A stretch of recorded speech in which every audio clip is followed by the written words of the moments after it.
Bueno, hola. Em, Voy a hacer un video, diría último video del primer cuatrimestre, antes de las vacaciones. No vengo insistiendo con mayor cantidad de material porque voy viendo que muchos estudiantes van un poco atrás con la lectura, con lo cual me parece que no es lo mejor eh, atosigarlos con material porque eso también desalienta, si se quiere.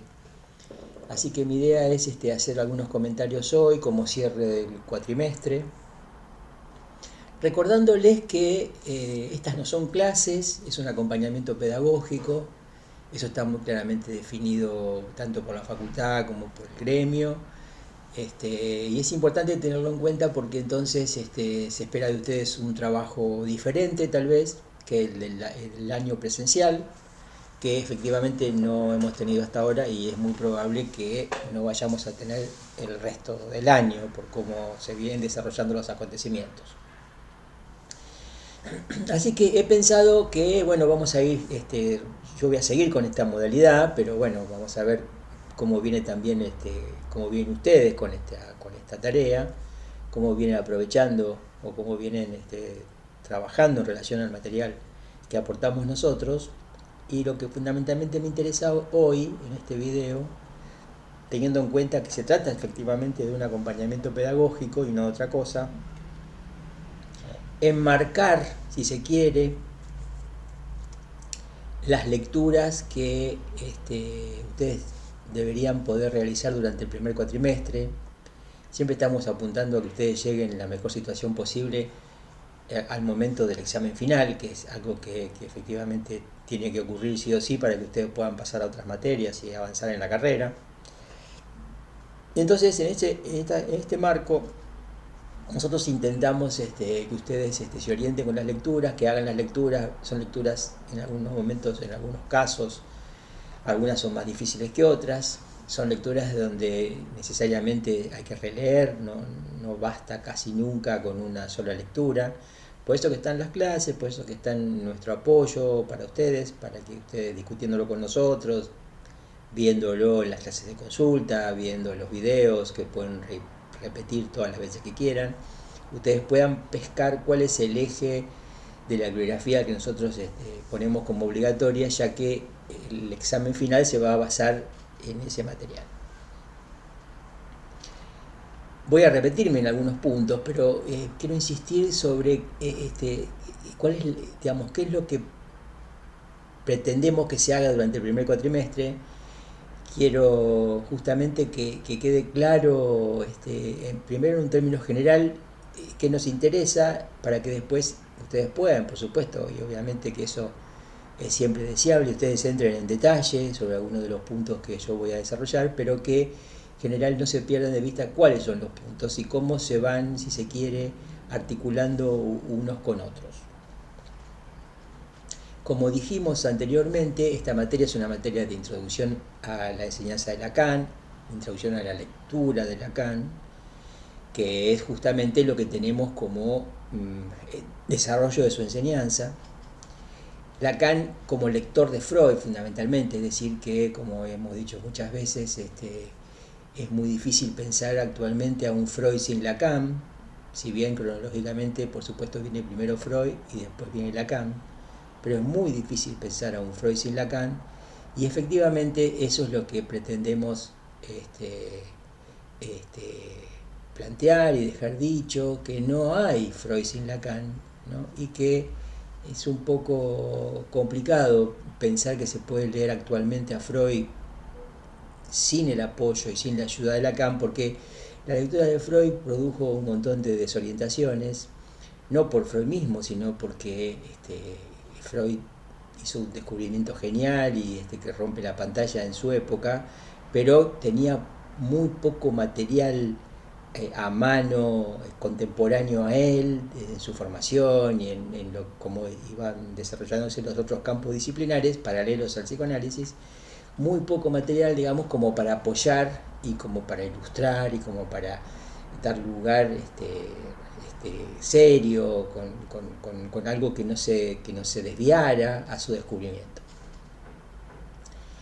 Este es un punto muy importante porque eso significa que no se podría, digamos, de alguna manera leer a Freud por Freud sin Lacan, ¿no? Y efectivamente hoy muchas de las presentaciones que se hacen de Freud, como si fuera todo lo que se dice estuviera en Freud, que tal vez está en Freud, esas lecturas son orientadas directa, indirectamente, explícita o implícitamente, son orientadas por los aportes lacanianos, ¿no? Así que este es un punto importante, ¿no? Que a mí me lleva a concluir, ¿no es cierto? Obviamente no hay Lacan sin Freud, eso es indudable, pero tampoco hay Freud sin Lacan.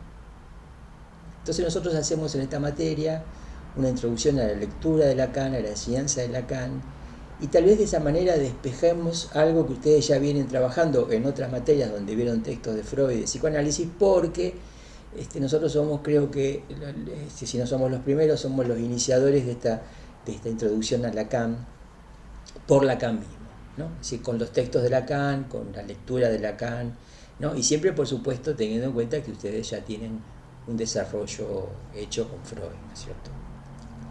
La enseñanza de Lacan se organiza, podríamos decir así, radicalmente, y es muy importante saber esto de entrada para orientarse uno, para orientarse en la lectura, y algo con lo que Lacan efectivamente trabaja reiteradamente, cada vez que puede esto reaparece en Lacan, y es que Lacan organizó su lectura de Freud leyendo en Freud 3 registros: el de lo simbólico, el de lo imaginario y el de lo real. Y lo importante en este caso es poder darse cuenta la diferencia que hay entre estos 3 registros y la articulación que hay entre los 3 registros. Bueno, esto es lo que hacemos inicialmente en la materia, insistimos con los 3 registros y tratamos de mostrar fundamentalmente cuál es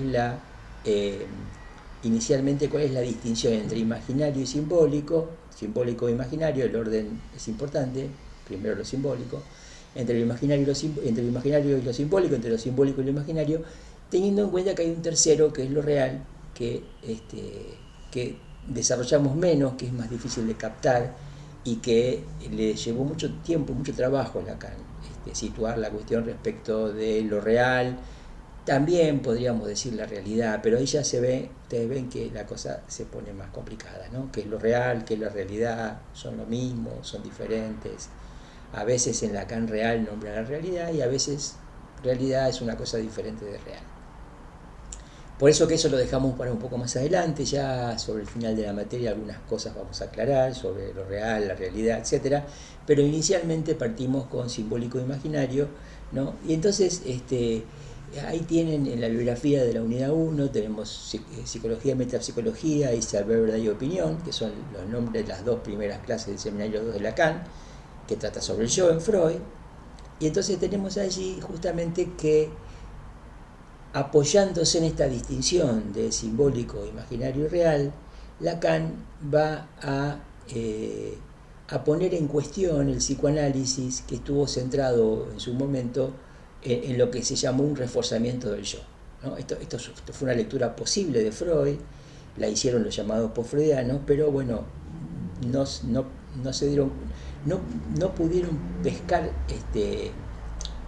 seriamente, podríamos decir así, ¿no? Y en la profundidad, o no sé si es una profundidad, tal vez sea una superficie, pero no importa, tal vez sea algo superficial, no importa si es superficial o profundo, lo importante es que no pudieron captar efectivamente qué consistía el inconsciente, ¿no?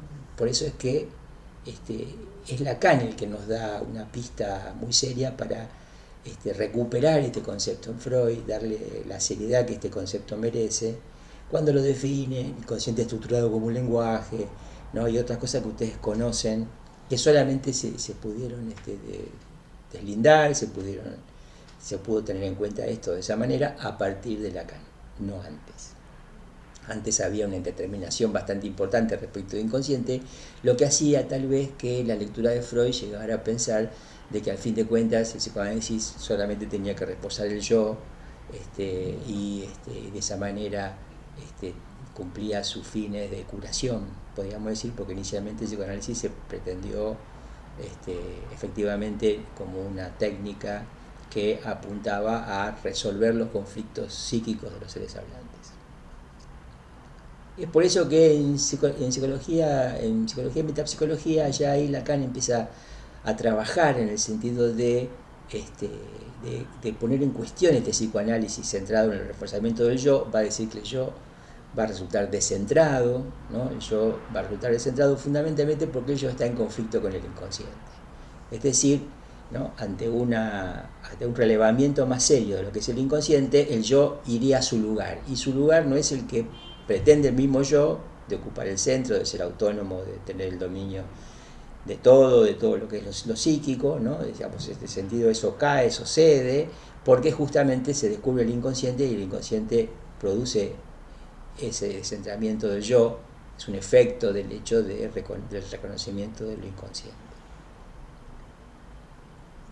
Eso está planteado en psicología y metapsicología, al principio del seminario 2, por parte de Lacan. Ustedes van a encontrar muchos elementos que ilustran eso en esa clase, ¿no? Por eso que es una clase importante que antecede, anticipa e introduce otra clase que se llama Saber, Verdad y Opinión, ¿no es cierto?, en donde Lacan tiene la ocasión de hacer un relevamiento de un concepto antiguo que es el de ortodoxa, ¿no? Hablando de esta manera, de que la verdad, nosotros vamos a poder tener algún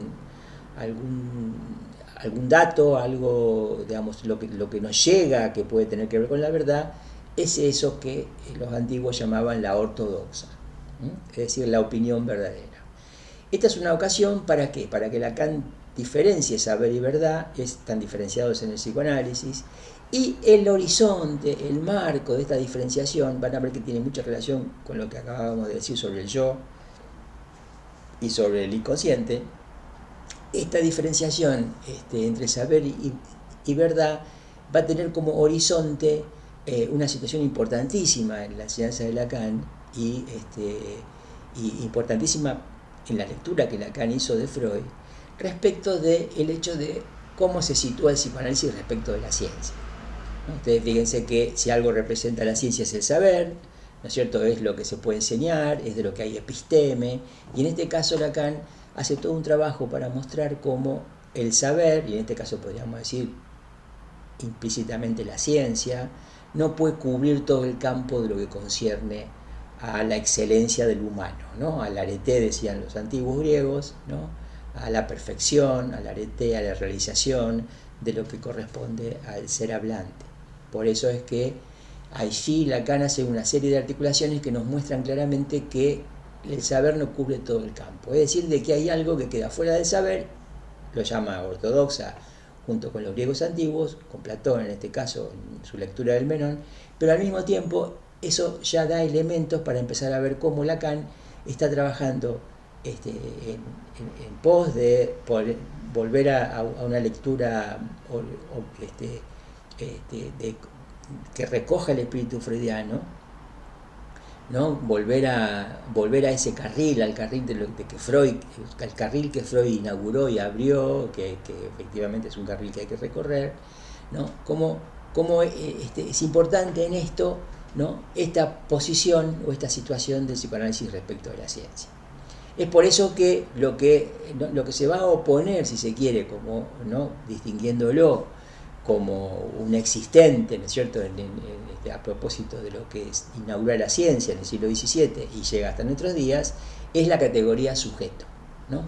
Por eso es que este horizonte en donde hay que situar el psicoanálisis respecto a la ciencia es importante, porque en realidad lo que nos va a interesar a nosotros es el sujeto, a diferencia del yo, aunque el yo cumple su función y es una instancia psíquica de importancia, no está en el centro, no es el dominio pleno, no es ¿no?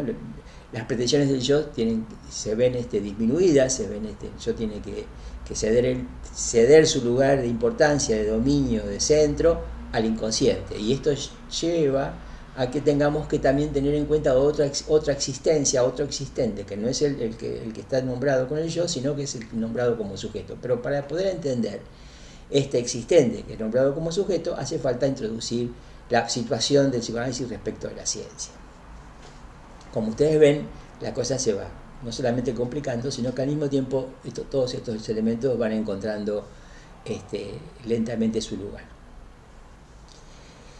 Es por eso que también tenemos como elemento central esta primera unidad, la lectura de la conferencia Psicoanálisis y Cibernética o de la naturaleza del lenguaje, porque allí Lacan, teniendo en cuenta esta necesidad de situar al psicoanálisis respecto de la ciencia, Lacan se ve llevado a la necesidad de distinguir ciencias exactas de ciencias conjeturales, ¿no? Las ciencias exactas son las ciencias clásicas, las que se constituyeron y se fundaron en el siglo XVII, ¿no es cierto? Y cuyo modelo es la física, es la ciencia matematizada, que ustedes entienden para diferenciarla de la ciencia antigua, porque eso es la ciencia moderna, ¿no?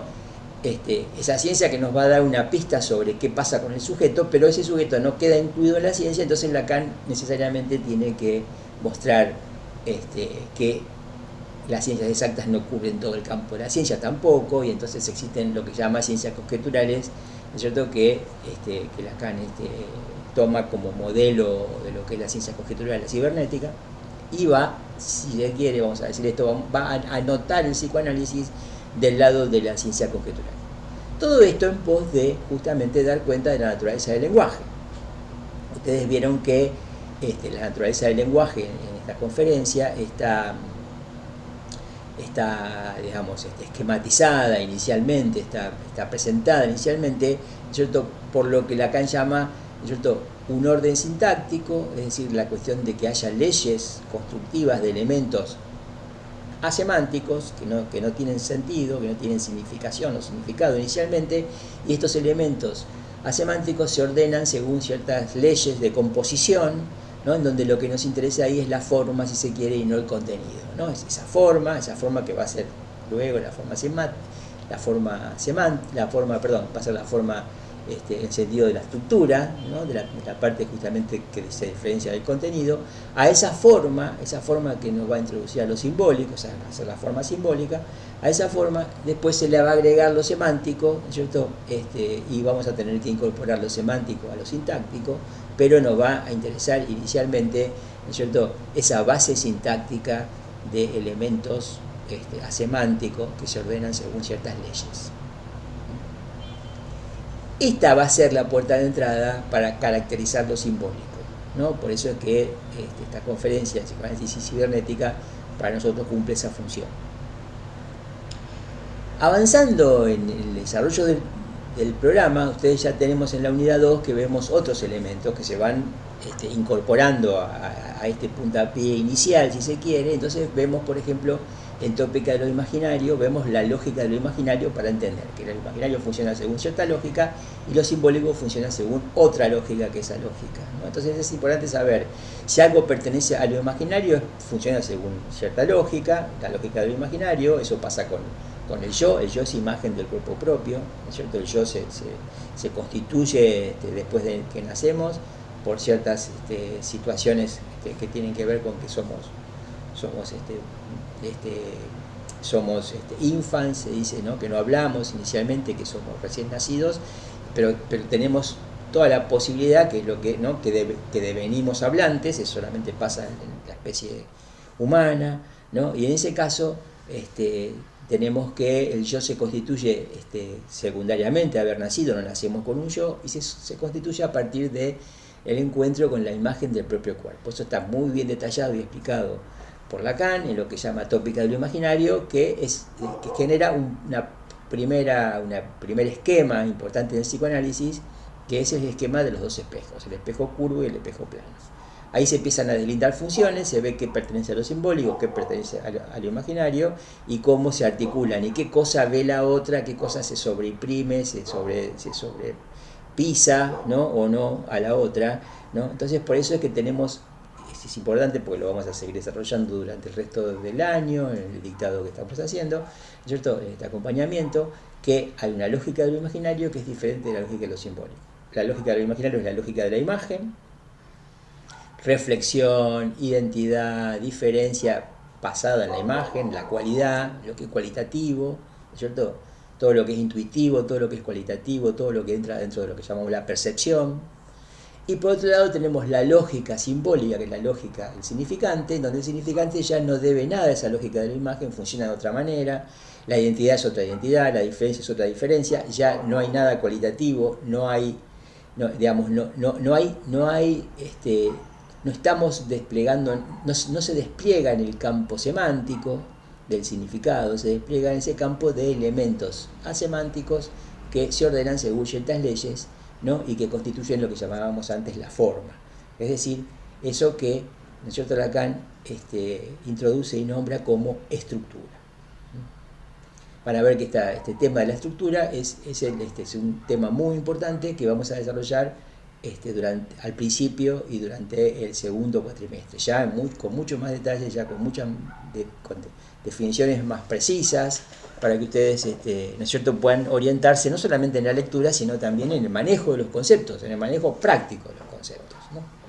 Es por eso que en la unidad 2 tenemos este despliegue de lo que pertenece a lo imaginario y lo que pertenece a lo simbólico, y también volvemos sobre este tema del horizonte que Lacan se da para deslindar todas estas cuestiones, que es la situación del psicoanálisis respecto de la ciencia. Por eso que tenemos introducción del gran otro. Introducción del gran otro, como ustedes saben, significa que hay una alteridad simbólica, una alteridad imaginaria.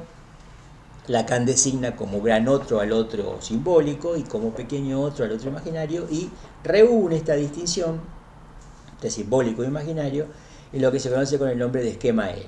Esquema que ustedes aprendieron, que ustedes lo tienen en el texto Introducción del gran otro, que lo tienen explicado por Lacan y que nosotros hemos redundado en volver a explicarlo y tratar de aclararles, ¿no es cierto?, en todos estos esquemas que son parcialmente la estructura en psicoanálisis, que son la estructura psíquica, que son presentaciones del aparato psíquico, así como Freud tuvo su primera tópica, que ustedes conocen, y que después tuvo su segunda tópica, ¿cierto? Son aparatos psíquicos, son tópicas, ¿no?, de cómo funcionan las instancias psíquicas y cuáles son las interrelaciones. Entonces tenemos que, en el esquema L, tenemos lo que corresponde a lo imaginario, lo que corresponde a lo simbólico, y siempre estos esquemas recortan y muestran algo parcial en la estructura, ¿no? Por eso es que hay funciones que no existen, que no están en ese esquema. Por ejemplo, en el esquema L no hay ningún lugar para hablar de dónde estaría el ideal del yo, por ejemplo, ¿no es cierto? Sí está el yo ideal, que es el moi, el pequeño, el que es reflejo del pequeño otro, ¿no? Quiero decir, es importante eso, ¿no? Porque entonces ustedes van a ver que los esquemas están todos interconectados, ¿no? La tópica de lo imaginario, los dos espejos, ¿no es cierto?, está muy relacionado con el esquema L, aunque ya no hay espejos. Y después vamos a ver más adelante, en el segundo cuatrimestre, otro esquema que también se basa y se articula con la tópica de lo imaginario y con el esquema L, aunque va a agregar más funciones, se van a agregar más letras del álgebra lacaniana, tratando de deslindar operaciones, relaciones y cómo las cosas se articulan.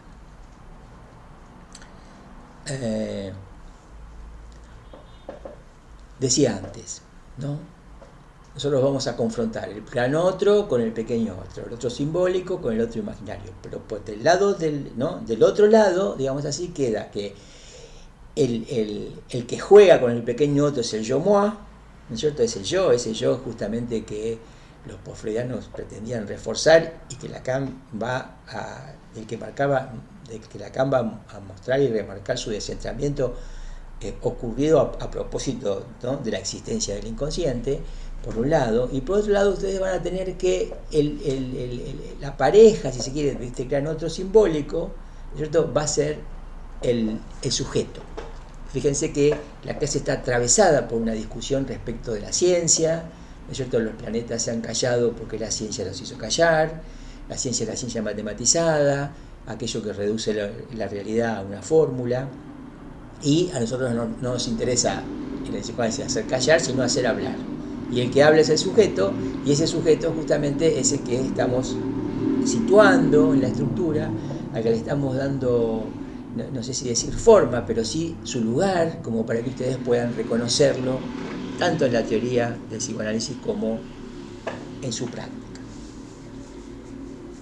Es por eso que cuando pasamos a la tercera unidad, ahí ya estamos de lleno con el tema del sujeto, y es por eso que en la tercera unidad ustedes leen a Descartes, ¿no? En tanto que decimos que ese sujeto del que se ocupa el psicoanálisis es el sujeto, pues el existente, que en realidad se introduce junto con la constitución de la ciencia, pero que la ciencia está imposibilitada de integrar a su discurso, es decir, la ciencia, el discurso de la ciencia sin sujeto, a pesar de que ese sujeto no existía antes que la ciencia y solamente pasa a existir fuera de la ciencia desde que la ciencia se constituye. ¿No? Ese psicoanálisis existe, perdón, ese sujeto existe en el psicoanálisis, ya que en la ciencia ese sujeto no existe.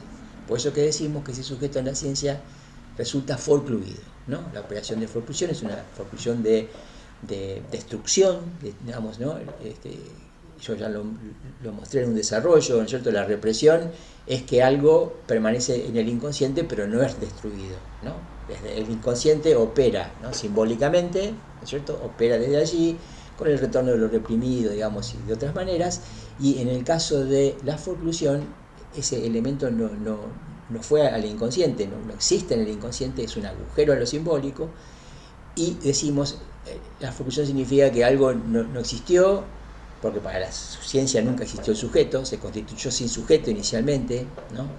en sus fundamentos, en sus condiciones de constitución, el sujeto queda excluido, porque la ciencia matematizada y la matematización hace callar, es como lo que Lacan dice en la introducción de la otro, ¿no es cierto? Y entonces, a partir de ahí, el sujeto tampoco puede existir en el presente, la ciencia tampoco va a existir en el futuro, porque entonces la ciencia tendría que ser otra.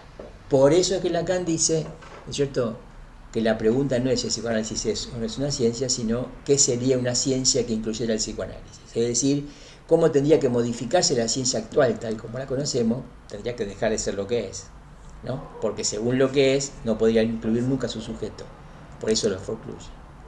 Entonces, Lacan, podríamos decir en términos generales, y esto es más metafórico que textual, digamos así, apuntó siempre a construir la ciencia del sujeto, ¿no? Fundar y hacer la ciencia del sujeto, ¿no? Decir ciencia, decir sujeto juntos es justamente preguntarse por qué sería una ciencia que incluyera el psicoanálisis, ¿no? En tanto que el sujeto del psicoanálisis es ese sujeto que la ciencia deja fuera en el momento de su constitución.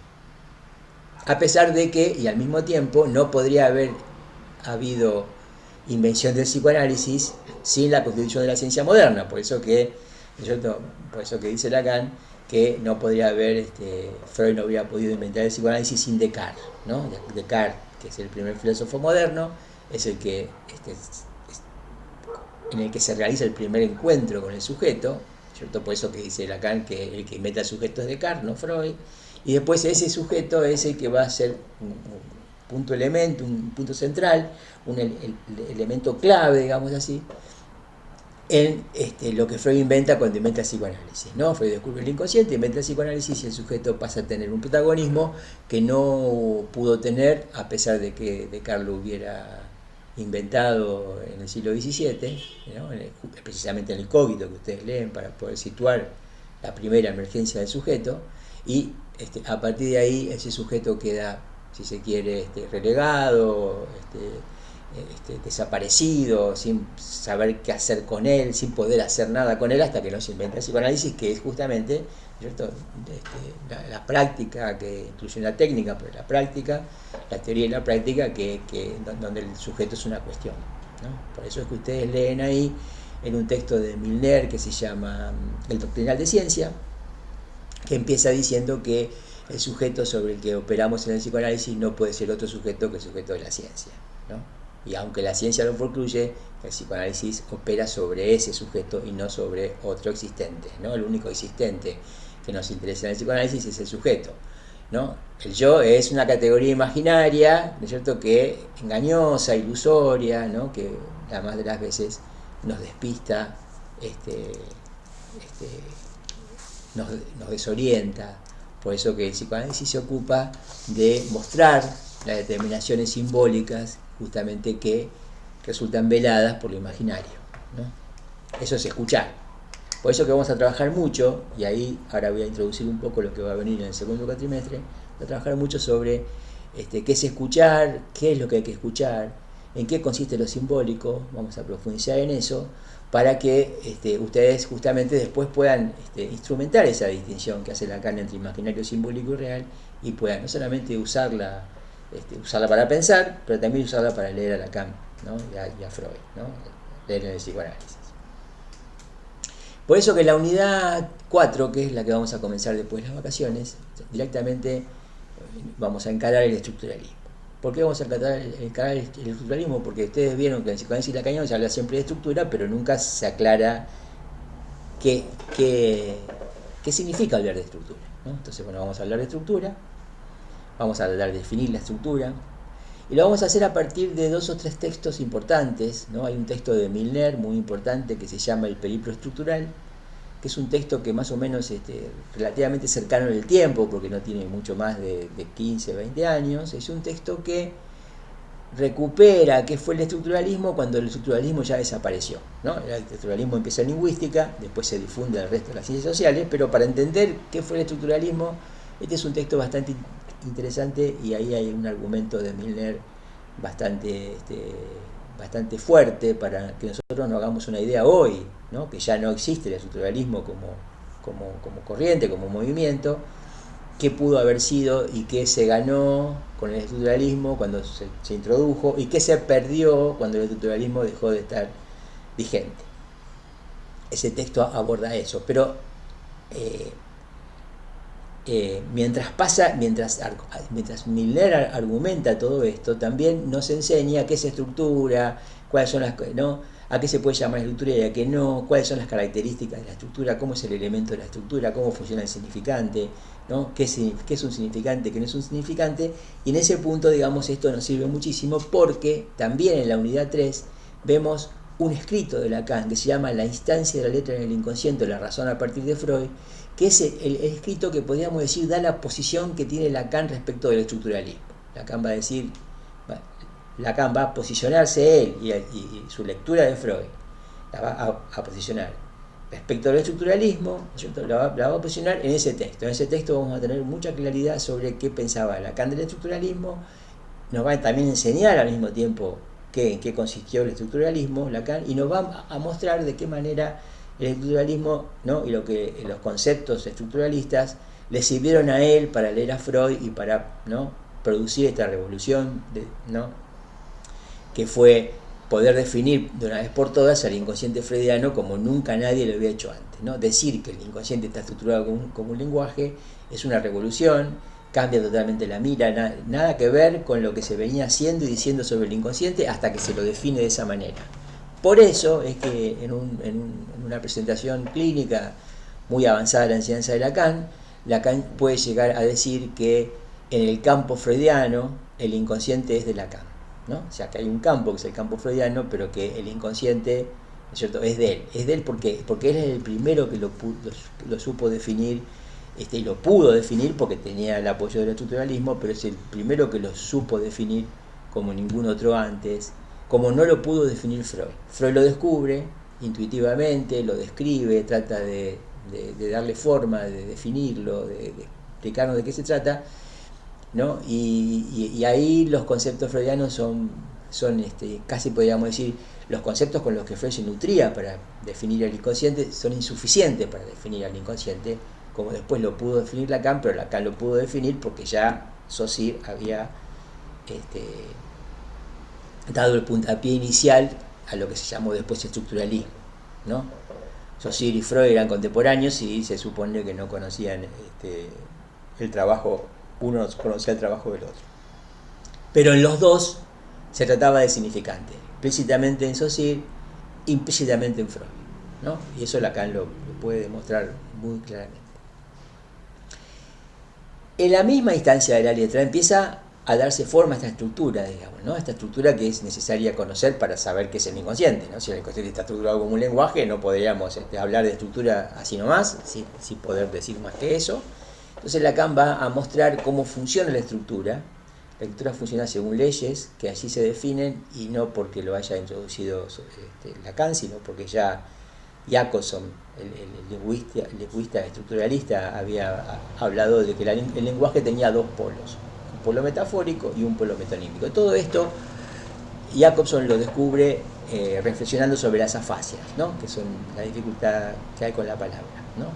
Entonces, allí Jacobson dice, ¿no?, el lenguaje tiene dos polos, un polo metafórico y un polo metonímico, después vamos a ver bien en qué consiste cada una de estas cosas, y esto ayuda a Lacan para poder entender ¿no es cierto?, que si el inconsciente está estructurado como un lenguaje, la metáfora explica la condensación, ¿no?, freudiana, y la metonimia explica el desplazamiento freudiano.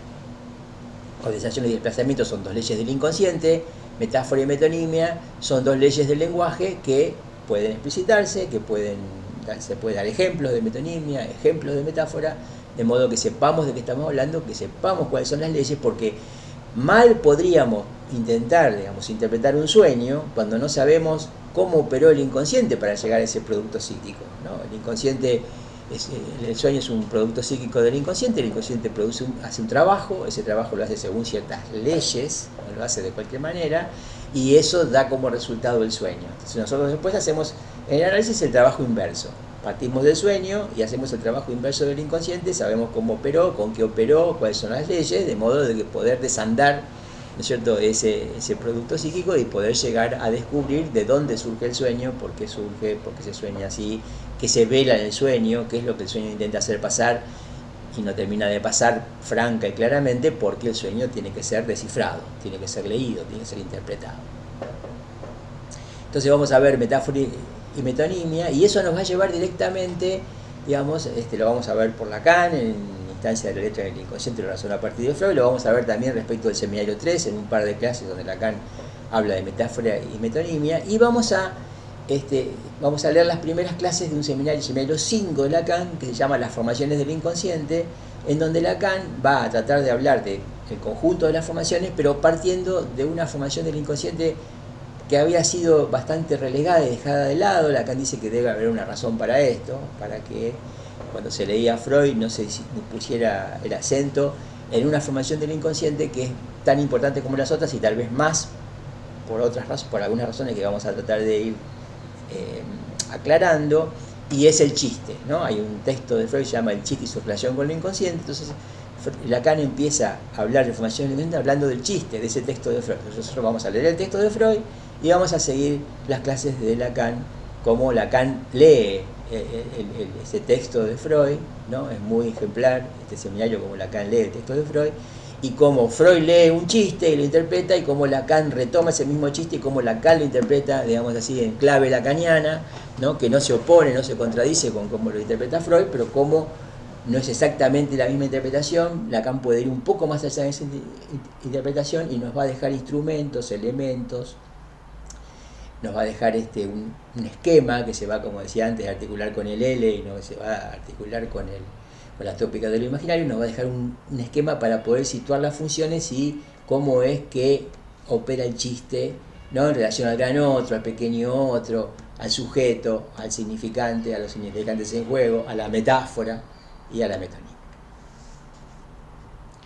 Para concluir y no demorarles más, y ya estoy anticipando demasiado tal vez, la unidad 6 es una unidad que trata sobre, partiendo de la relación entre ciencia y psicoanálisis, situando al psicoanálisis respecto de la ciencia, como se viene haciendo el resto, como venimos haciendo en toda la materia, como lo hace Lacan al principio de su enseñanza. Vamos a ampliar esta problemática de psicoanálisis y la ciencia, incluyendo la diferencia del psicoanálisis con la religión, y también situando al psicoanálisis respecto de la política, ¿no? Ahí Freud ya en su momento decía que había tres prácticas imposibles: gobernar, educar, analizar, ¿cierto? Gobernar en la política, educar en la educación, y el psicoanálisis entraba dentro de estas prácticas imposibles, que vamos a ver qué significa que sean prácticas imposibles. Por eso es que esta unidad es sobre la ciencia y el sujeto en el lazo social.